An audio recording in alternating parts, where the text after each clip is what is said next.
Minority Leader Chuck Schumer.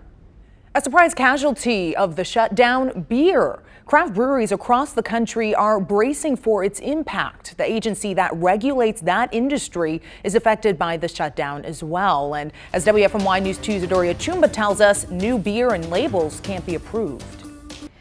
And that agency, the Alcohol and Tobacco Tax and Trade Bureau, or TTB, is part of the U.S. Department of Treasury. Now, as long as it's closed, craft brewers, including those here in the Triad, may not be able to release new beer this spring. We like to do lots of new beers. And Calder Pryor is cleaning up after a beer transfer. He runs Pryor Brewing in Greensboro. If I have an idea for a new beer today, we can have that packaged and ready to go in the market in 3 to 4 weeks. But brewers must apply with the TTB in advance for label approval.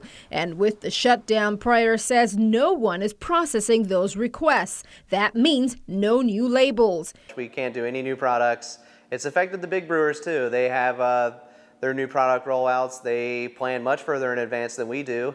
Craft beer is very popular in North Carolina. Forbes says it's grown 37% since 2015. Many of those upstart breweries are now in a bind with this shutdown. Anyone with a brewery that they were planning on opening anytime soon is spending a lot of money, paying a lease, probably paying equipment, paying loans off probably already without having a brewer's notice and unable to make beer yet. Despite the government-induced setback, brewers still have obligations. I'm still going to pay my excise taxes next week, just like I do every quarter. Basically, all the TTB is doing right now is collecting taxes from us.